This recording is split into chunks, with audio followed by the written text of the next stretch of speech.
Okay. Okay, tumura Saul kun. لا Kuno لا kum ni jasa isa الآن di kum main la. Tumurar. إلا Kuma jata isa di إلالي shantam ni sun.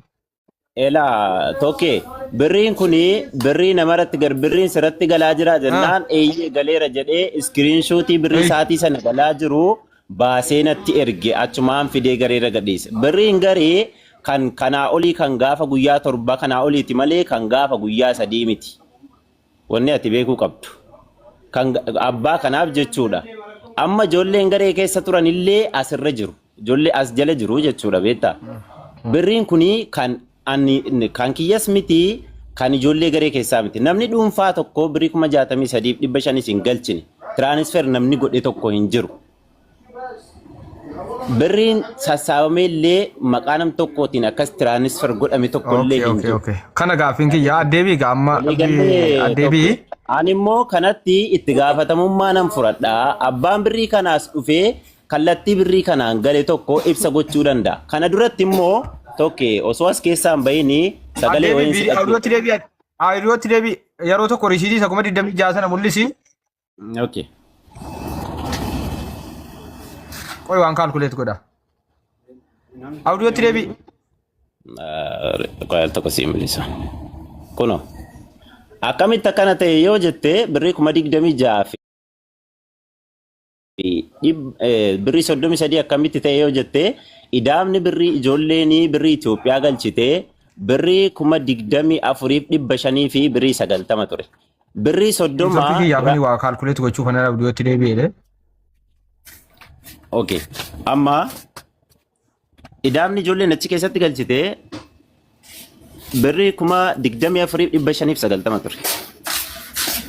Birrii 30 diraama Dubaayii mucaa tokkotu galchite. Diraama Dubaayii sana birrii 48 jijjiiramee gaafa dhufee walitti ida'amu birrii meeqa ta'e birrii 26,000 fi birrii 33 ta'e. Sagalee kaachi injiru sagaleen gi. Aye kakanarraa hafee sagalee sa'aatii sana ijoolleedhaaf garee keessatti qabee xiqqoo isin hin qabdaa? No maamme Edaan keessanii kan isin asirratti galchitanii riisiitii warri garee keessatti No, sa'aatii sana ijoolleedhaaf illee yeroo nuti godhu jechuudha. Birrii 24,500 fi diraama 30 diraama Dubaayii fa'aa jira diraama isas asumaan itti jijjiirree.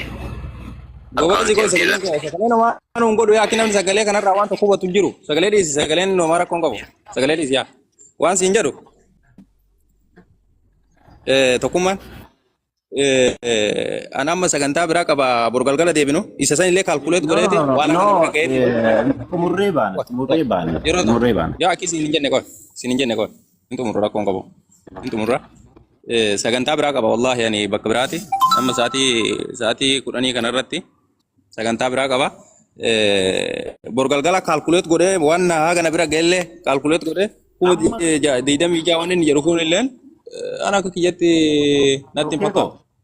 Tokkeeko hammaarraatti guyyaan dheeraadha waan ta'eef hammaarraatti namni kaalkuleet godhu kaalkuleetiin godhu ammasii ragaa wayii qaban. Rakkoon qabu waa godhamna galatoomi obboleessa kiyya maal maqaan kee mala fuula duraa galatoomi amma yoo nan quubsinee birrii tirfiitu jira jedha ta'e afidu saatii fedhatti galchuu keetifate immoo galatoomi garuu qoranii ibsatti kenna akkaawuntiin dhaggeeffadhu.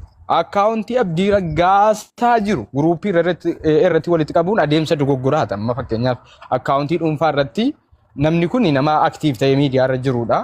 Nama namni kamuu arguu danda'udha. Miidiyaa akkaawuntii dhuunfaa isaa banee namoonni gurguddaan gareen fedhe akkaawuntii dhuunfaa isaa banee achi garee walitti qabee irratti gallakkisee gargaarsisaa ture. Namni kun nama akkaawuntii dhuunfaa qabu. Akkaawuntii dhuunfaa isaa sana garee ittiin waa gargaarsa yoo qabaattanii asirratti galchaa jettanii akkaawuntii dhuunfaa isaa irratti galchaati risiitii nu ergaa jettanii akka garee sanaatti wal galateeffachuu danda'uudha qabdan. Kuni gara fuula duraatti adeemsa kanaa kun dhaabbachuu qaba. Amantummaa balleessa. Siigalee dogoggora uumaa jechuudha akkuma kan wal shakkii nama keessa kaa'a. Adeemsicha akkaawuntii nama biraa fakkeenyaaf namni kun aktiif ta'e akkaawuntiin maallaquma isaatiin sassaabame malee maallaqa namarra galee keenya sassaabamne eessaanuu. Gareedhaan immoo sassaabnee gareen keenya maallaqa sassaaba yoo jettu ta'e gareen keessa yeroo maallaqa sassaabu akkaawuntii Abdii Raggaasaa of keessa galchee akkaawuntii garee sana keessatti galakkifata gareen eegasii tokkoomee waa gargaaru kun. Amma isin maal godhaa turtan jedhanii nama akkaawuntii Abdii Raggaasaa irra galchee rimoo godhaa turtan odeeffannoo jedhutu jira jechuudha. Wanni akkanaa kun immoo fuulduraaf dogoggora sirreeffamuu qaba. Ka darbee raaychuu barbaadeetan. Imala hawaasi gaafadhaa. Hawaasi gaafamee haasuma kee irratti. Akkaawuntii Abdii Raggaasaa irratti gargaarsa gochuu fi hin dandeessu abbaa sana irratti jechuun nama gargaaruu fi nama gargaaruun eeyyan baay'ee bareedaadha. Nama fedhe bira dhaabbachuun baay'ee gaariidha.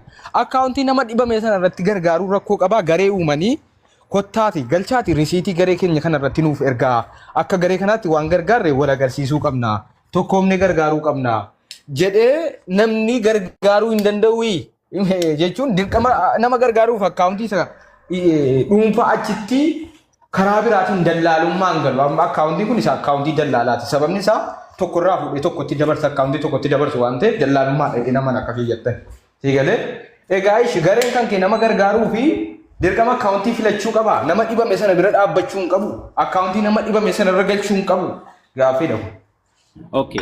Gaaffii kan keetii fi gareen kan kee akkaawuntii nama dhuunfaa irratti galchuu dhiisee maaliif akkaawuntii Abdii Raggaasaa irratti hin galchine? Gareen kun gaafa dhaabbatu Abdii Raggaasaatiin dura dhaabbatee garee sana keessatti immoo gaafa waa'ee Abdii Raggaasaatti kaanu akkaawuntiin Abdii Raggaasaa maxxanfamne yeroo dubbannu yeroo haasofnu akkuma balaan isa quunnameen haa gargaaramu jedhamee viidiyoon poostii godhameen achi keessa dheenee suuraa isaa finnee achi keessatti waliin haasofnee gargaarsatti eegaa akkaawuntiin nuuf maxxanfamu jedhan ijoolleen akkaawuntii sula jiruu fi achumaan achirratti sassaabamu. Fakkeenyaaf as keessatti Abdii Raggaasaatiif waan gochuuf barbaannu tokko ijoollee irraa osoo dhabnee idaama isaa jechuudha waan goonu tokko Abdii Raggaasaatiif haga kana goona hagasitti immoo bakka kanaa fuunee bakka kanaan guunnaa gareedhuma sana tumata seera immoo ittiin bulmaata namni bakkee tokko tumuu hin danda'u garee tokkoof garee yookiin tuuta jechuun nama sadii fi isaa oliin kan ijaaramudha yaada mataasaa qaba adeemsa mataasaa qaba akkaataa ittiin bulmaataa mataasaa qaba. Imala mee yaada wayii akkatti naa kenna. Normally. Asirratti gaaffii qoy master na obsimooti. Akkaawuntiin kana eenyutu to'ata? Maqaa eenyutiin baname? Eenyutu immoo to'ata? Maqaa gareetii nama sadii afurii akkaawuntiin kun maqaan garee jira. Ka biyya keessa akkaawuntii kana to'atu nama dhuunfaati moo garee nama lama sadii maqaan inni ittiin baname. Jechuun beekamtii wayii qabaadha. Amma fakkeenyaaf siistema gargaarsaa osoo hin taane kuni namoota hin beeknee fi ati saamoo dhiibtu malee siistema namoonni biraa saamichaaf itti fayyadamanudha. Siistemicha ati saamte siin jedhaan jiru bara. Siistemichi garuu siistema namoonni biraa ittiin ijoollee waan beekne saamanudha. Ati saamte hin jenne quba qabaadha sitti ati saamteetta nyaatteetta waan namaa siin jedhaan jiru siistemichaan sitti hime mala. Akkaawuntiin kuni fakkeenyaaf jirraa yaabbaa machaa yeroo tokko akkaawuntii egeree jedhu bananii turan. Seera qabeessadha. Namni birrii tokkos birrii dama saatii fedhe irratti erguu danda'a gargaarsa uummataatiif tola. Eenyuun beeka jechuudha. Maqaa namaatiin gareetiin banan maqaa nama dhuunfaatiin miti. Akkaawuntichi egereef jedhanatti fakkaata. Waan yaadachuu waan dogoggore naa sirreessaa. Akkaawuntichi maqaa nama tokkootiin miti. Maqaa nama sadiitiin. Fakkeenyaaf kan akkaawuntii eenyutu to'ata? Akkaawuntii isin irra galchitan kana to'ataan akkaawuntii kanaa nama meeqa? Qaamni to'atu kun immoo eenyuun waan jedhu siifan godhe jechuudha. Okay, asirratti garee kana keessa wanni jiranu ijoollee nama fakkeenyaaf namoonni akka keessa ta'anii waa wayii koomentatti jalatti godhaa jiran iyyuu garee sana keessa jiru dhiisanii baane. Gareen suni hiriyootuma kiyyaan kan ijaaramedha. Hiriyootuma namoota natti dhiyaatan miidiyaa kanarratti dhiibbaa miidiyaa kanarratti uumuu warra danda'aniin kan ijaaramedha malee waanuma lafa kanarraa fudhatame yookiin immoo saamichaaf yookiin waan tokkoof ijaarame yookiin arrabsoo namaatiif ijaarameef miti. Dandeessu waan dandeessu tokko achirratti dhuftee miskiina tokko waan tokko gargaarta ani gama kiyyaan imalaanis nama duuka jechuudha of keessaa otoo nambisin as keessatti akkaawuntii kana to'annaa akkaawuntii kanaa kan itettu ijoollee biyya hambaa jirtudha hundinuu ijoollee biyya hambaa jirtudha sa'aatii sanaaf nama gargaaruu fi biyya keessaa fudhannee guruuppii ijaaruuf yookiin immoo walitti finnee akkaawuntii mataasaa banuuf waan hin mijanne jennaani akkaawuntuma dhuunfaa irratti gargaarsa gaggeessan tarii meebii gara fuulduraatti waan si sirreessa ijoollee biyya hambaa jirtu Gargaarsa gareedhaan gargaarraa yeroo sana barachuu hin dandeenyu. Bar gareedhaan kan banamu ji'a tokko taa'ameetti walii galamee mari'atamee biyya Madagaskariin baara gidduu yoo teesse bansiisuu dandeessa. Namoota filattee waan gareeti bar. Si galee waan gareeti waan ta'eef irratti mari'attee gareen irratti mari'atee lafa kam yoo jiraate iyyuu gareen nama sadii bakka buufatee waan shokkaa'in amma barbaadu gargaarsa immoo amma qilleensa irratti barbaadu akkaawuntii nama sanaa irratti galchee fuulduraaf immoo kottaa mari'annee akkana godhannee akkanaan bannee akkanatti nama gargaarraa mibbaalla garaallee. Si galee malee biyya ambaa jirraa shokkaa'in goone ni jedhan kun deebiin taatiire. Deebiin ta'u garii tarii waan fuulduree kanaa beekuu dhiisuu dandeessa. Wantoonni kun gargaarsi kun akkaawuntiinuma kana itti fufee jira moo kallattii biraatiin itti fufee jira beekuu dhiisuu dandeessa as keessatti. Tokkuma laala wanti ati beekuu qabdu jechuudha. Akkaawuntiin kun Abdii Raggaasaatiif kan irratti gargaarame sa'a Abdii Raggaasaatti abbaye. Anammas guutummaa guutuutti maalan siin jedhe beektaa? Wanta gaarii yookiin immoo waan gargaarsa tokko hojjechuun yakka yoo ta'e akka kanatti yakka yoo ta'e ani yakkummaa isattan fudhadha. Garuu waan gaarii immoo waan tokko dalaguu fi wanni dudduubatti na deebisuu hin jiru. Wanta gaarii hojiin kun dhaggeeffadhu. Itti gaafatamaadha. Gara goolabbiitti illee maal ragaa fidduu warreen natti kenneera.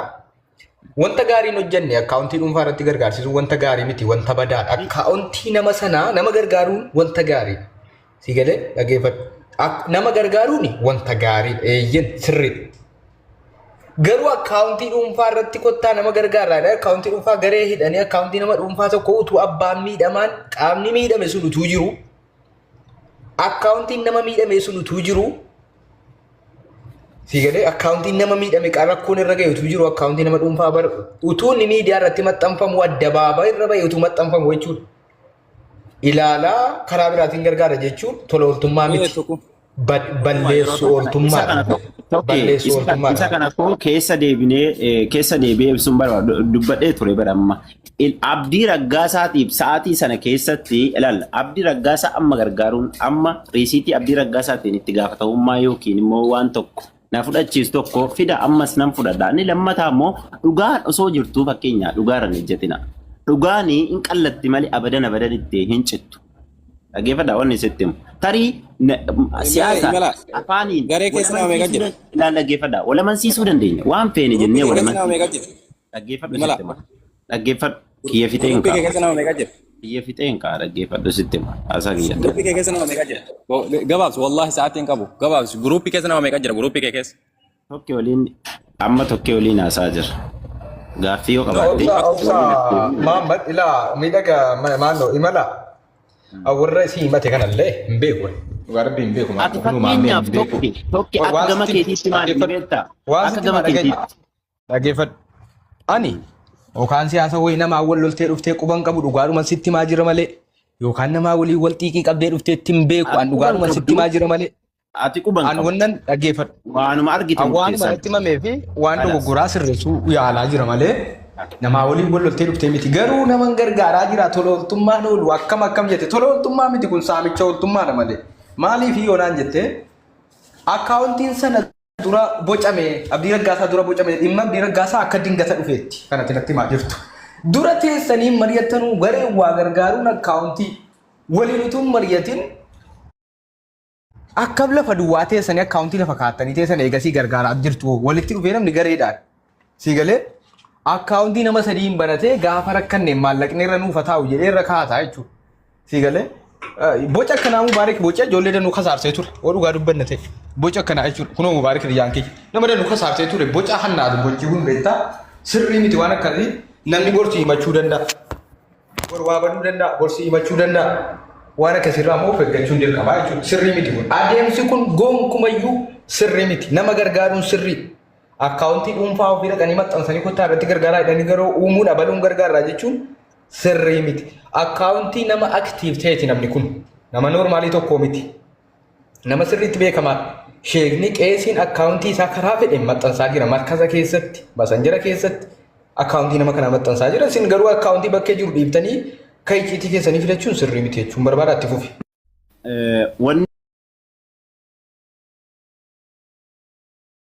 Ni ati beeku qabdu tokko keessatti Abdii Raggaasaati gareenumatu waliifiitu arjoome malee kana mataa dhuunfaa imalaa miti yookiin immoo ijoollee achi keessa jirtu miti. Gareenumatu waliifiitu walitti dhufee waan bakkatti walitti qabatu walitti qabatee achii ka'ee gara Abdii Raggaasaatti dabarsee fi ilaal waan faayidaa yookiin immoo tola isaa olee tokko dubbachuun nurra hin barbaachisu ture jararras hin barbaachisu ture garuu hawaasatti erga gadi ba'ee haa qulqulluufnu erga jennee immoo dubbachuun dhufeera. Dallaalummaa eegan barbaachifne dallaalummaan maaliif barbaachisee akkaawuntiin gidduutti dallaalu jechuun akkaawuntiin tokko ofirratti walitti qabee eega Abdii Raggaasaa waan gumaachee himuun barbaadu ta'e kan isaa irratti galchee afaan qabata namni. Amma akkaawuntiin tokko dallaala ta'e gidduutti dallaala amma akkaawuntiin tokko dallaala ta'e jechuudha. Dubbadha jee. Gareenumatu waliifiitu galche nama dhuunfaa miti kan asitti galche nama dhuunfaa irra sassaabame gareenumatu waliifiitti galche birrii 26 fi birrii 33 irra dabalee immoo riisiitii wayii qabdu yoo taatan ani biyya kanaa fi wanna fedhina haa godhu hawaasni kun waan fedhina haa godhu. Ambirri ilaal amma sirran sii deebi'a ambirri sirra jira jedhaan jiru hin beeku nama sirratti galtee adeemsichi dogoggoraa borbalaa guddaa fida. Okay, adeemsa kana sirreessuu nan danda'a tokko asitti namni gaafa nama waliin haasa'u keessaa barumsa fudhata galatoomi bakka kanatti jechuudha. Adeemsi akkaawuntii nama dhuunfaa irratti hin ta'u akkaawuntii garee uummadhaa isa kana keessaa namni gaafa waliin haasa'u keessaa barumsa fudhachuu danda'a. Keessaa nam isa kana jechuudha asitti hirriina negatiivii kee jedhee fudhadhee nan baasa kana dhaggeeffadhuuti. Barumsa kun inni lammataa immoo inni lammataa utuu dhugaan jirtu ija dhugaarra jechuun gaarii miti waan ta'eef birrii 26 fi birrii 33 alatti riisiitii biraa yoo irratti argitanii jettan hawaasa kanaa fi an waan fedhe nan qaxxaama waan fedhe akka fedhe naa godhu warri achii ragaa funaantanii asii ragaa funaantanii wal jala akkas gootanii fiddan fidaatii akkuma waan hundayyuu fiddanii fidaatii waan isaa olii tokko asitti fidaa itti nagaafachiisa. Kanaaf immoo waan asirratti gabaabsee waan dubbachuu dandeenya dubbannee deemna. Normaanii gaafetaa fi gaafatamaa warra kaan taajjabbiif malee warra kaan hin dubbachuu danda'u tokko. Tokko dubbannu. Amma asirratti ati dogoggorri har'aa kun borbalaa hamtuu sitti fiduu danda'a har'a salphaa ta'uu danda'a. Akkaawuntiin nama keessaan walirratti qabamuu siisteemni akkanaa jiraachuu danda'a. Siisteemni akkanaa mandira kam keessattuu si qofa biratti osoo hin taane siisteema saamichaati. Akkaawuntii ofii kennuun si galee ani naman ijoollee gargaarsaaf nama dhuunfaaf geessina jettee akkaawuntii si maxxansitu iyyuu siisteema daldala hannaati jedhee warra fudhatu keessaati. Bizinesaa hannaa jechuudha. Si galee si qofa osoo hin taane abbaa fedheef kana deebiin deebisa. Anjara kanaa waliin ati wal dhabuu ni dandeessaa waan fete ta'uu ni dandeessa warra kanaan.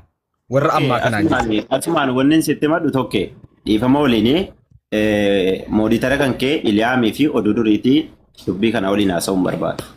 Asumaan dhugaa jirtu sitti ma sana booda warri kaan taajjabbii siifan bu'aa tokko Iliyaamii fi oduu durii dubbii kana jalqabu taanaanii afaan keessa wal ba'u dhufaa. Rakkoon hin jiru.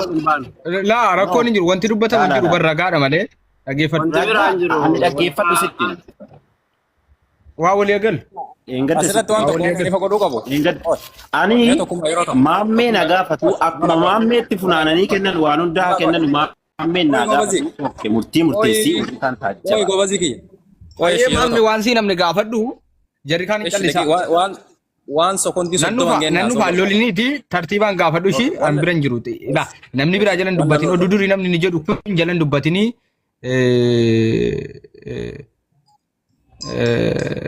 namni ammas immoo meenyuun laamsilaan dubbattu maamme faana dubbatu nan dhufa lolistiin hin eeyyamamu. Okay, waan tokko wanni an lolu hin jiru.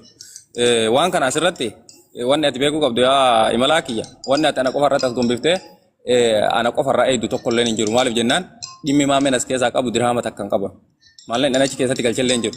Waan kana anaa fi tokkummaa fi oduu duriitii fi warri jala ta'an kun hundi gahee maammeen qabu walqixa qaba. Sigale ebaluun dubbatu ebaluu dubbannaan hin deemaa ebaluu dubbannaan maar no wanni akkas jedhu hin jiru. Wannummaan ati ebaluu yoo dubbateen deema jettuuf rakkoo wayitu jira. Wanni jarri beeku waan akka qabne. Waan feetan goota malee ani nama na waliin dhaggeeffadhuuti. Nama na waliin taqaareffatee na arrabsuu yookiin waan feetan. Laa kunoo bilbilli narratti dawwalamaa jira. Ammas waan feetan hin jira. Oyi bilis. Waan feetan na jira. Oyi hin booyini goy. Si waliin Bilbilli na narratti dubbata. dawwalamaa jira. Himtuu Sa'aatii eessa gubee tura? yaa sa'aatii gubee si wajjin haasaa jira qooyete. Bilis maal taate? Qooyine na dhaggeeffadhu. Ebalu dubbannaan hin deema jennaan rakkoo wayiitu jira. Rakkoo waan quba qabne rakkoo isin Ani walitti quba dhaggeeffadhu. qabdan. Rabbiif jecha nama jaallattaa rabbiif jettee nama jibbita. Bakka san booda hin barbaadu. Jara waliin hin dubbadhu. Hamaa yoo waan fedhan dubbachuu danda'u. Viidiyoo Yoo irratti rabbiif haa waraabanii waan fedhan haa jedhanii. Rabbiif jettee jibbite salaamtaan Ati jedhee. maaliif hirkattummaan deemta ati? Ati maaliif of dandeessee nan gaafattu gaafii? Ani waan guruppicha keessa hin jirreefi adminiin nagalchuu didan jooyin godhee guruppii Ati irraa fuute miti waan irraa fuute tokko ittiin gaafadhuuti. nama tokko irraan fuune ani dhagaye hin dhagaye andaara maa dhagaye nama tokko irraan fuune amma yoo ka jara gaafannaa yoo ammaa yoo jara quba qabaatan jechuudha. Ilma namaa nan kabaja beekta. Ilma namaa nan kabaja beekta. Dhaggeeffadhu si kabaja. Ayyee. Dhaggeeffadhu. Wanni an sitti immoo waan hundayyuu sagalee kiyyayyuu waan hundayyuu sitti kennaniiru dhaggeeffadhuuti. Dhageesse? Ayyee. Kanaaf jennaan sanarra dhaabbadhuuti riisiitillee si bira jira waan hundasaarra dhaabbadhu ati anaaf hin deemin ofiif hin deemin dhugaaf deemi achi booda na gaafadhu gaaffii yoo na bira maqaanatti moggaafadhu nama biraa waliin immoo dubbachuu hin barbaadu. Yaa imala eshi yoo akkas taate yaa imala guruppii tee keessa nama meeqa jira gabaabsitu manaa deebisime waan kana. Saatii kana almost nama 40 wajjira. Sii tana gabaabsinaa deebisi please. Nama 40 wajjira. Nama 40 wajjira. Waan masii ilaala kunoo. Si ilaalcha. Achi dura hoo. Achi dura nama 62 waan akkasii turan achumaan keessatti nama warra kaan liiftii ofumaaf qabatanii ba'an. Warra kaan immoo rakkoo takkan qabu. Rakkoo takkan qabu. Nama 40 wayitti qabaa isin. Nama 40tti qaba nama 40tti. Nama 40 kana keessa olaanaan nama meeqa kenne? Nama meeqa arjoome? achirra jira bar. Kunuun inta wanni sana Nama meeqa arjoome jedhe achirra jira miti. Nama meeqa arjoome? olaanaan birrii 9,000. Olaanaan kan Baay'ee arjoome. gaarii. Nama 9,000 kana keessa nama 42 keessa. No, ela wanni ati beekuu qabdu no dhaggeeffadhu. Naannoo nama hunda miti kan kennu. Aannan fida ammas. Itti deemaa jira. Itti deemaa jira qoy. Nama 40 kana keessa nama 40tti qabi kan 0 godhi. Nama 40 kana keessa nama meeqa namni arjoome? Ani maamme isa kana gaafiif deebisi. Bilis na deebisi. Bilis na deebisi. Isa kana gaaffii tokkummaatti himtennaan tokkummaa Na deebisi.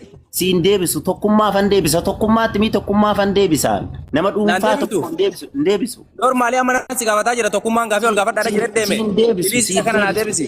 No gaaffii kana qabiitii tokkummaatti mi tokkummaan naa gaafatu. Ammuma na deebisi kunoo naafi tokkummallee afaan Oromoo dubbannaa sabni kunillee nu jala taa'ee nu dhagaa jira. Ammuma na deebisi bilis marra qofa. Ati ragaa dhiyeeffadhu. Kasatti miti. Ani firdi beetii jira amma fakkeenya firdi beetii jira. Firdi beetii namni firdi beetii jiru. Wallahi bizi ta'aa jira. Dhimma wayitiif na barbaadaa jira. Firdi beetii jiru. barbaachisu nuti waa tokko himna suuta waliigalaa daqiiqaa tokko waliigalaa nan dhufa. Fakkeenyaaf yakkamaa fi yakkaanii ilaa fakkeenyaaf atammaa himataadha. Ani himatamaadha. Firdi beetiitti jedhu kun lacha waliin haasa'uu hin danda'an gonkumayyuu abadan hin danda'an. Goobazii kiyya firdi beetiif himaarree waan Fakkeenyaaf hin jedhe fakkeenyaaf himata banta miti asitti himata kanaaf gaaffii kan na gaafatu tokkummaa fi tokkummaa qofittiidha. Namni biraa tokko namni ani na gaafachuu hin dandeessu. Eshi. Gaaffiin deemaa jiru warra. Eshi anan baqatta ilhaamin baqatta oduu duriin baqatta booda yoo tokkummaa baqatta eessatti si argina. Maamme ati tokkummaatti himii tokkummaan naa gaafatu siin jedhe bar. Tokkummaan bira jiru kaasatti bira jiru ani ammayyuu biizii ta'aa jira bilees. Normaali ati wanni itti beekuu qabdu isin nama sadii isin guruppii waasappii ijaarratetu dhaggeeffatu sitti hima. Guruppii waasappii ijaarratetu anarratti duule dhaggeeffatu sitti hima. Kanaafi guruppii tokko keessummeessuu hin danda'an nam tokko ta'ee guruppiin tokko fayyaan suni tokkummaatti na himattaninnaan tokkummaadhaaf deebii laadhaa gaafa san deebiin keessa yoo quubsaa ta'uu baate deebiin ani isinii laadhu quubsaa yoo ta'uu baate ragaa biraatiin fiddanii ammoo himatan irratti. Ragaa biraan barbaadu eshi. Guruppii ta'e keessa nama 40 jira nama kaan dhiisdha jala. Nama 60 yoo turee maarree kaati jettullee dhiisisa rakkoon qabu. Nama 40 jira. Nama 40 keessa namni ol aanan nama qarshii 9,000 arjoome naan jette. Nama 40 kana keessa nama meeqatu arjoome nama meeqatu hin arjoomin tan takkitti addaan naa bas bakka rakkoo takkan qabu.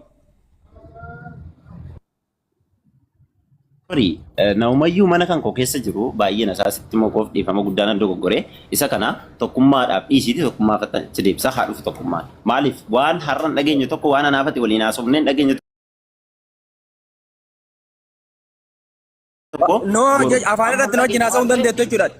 Afaan irratti na wajjin haasa'uu hin dandeettu jechuudha ati kalaas.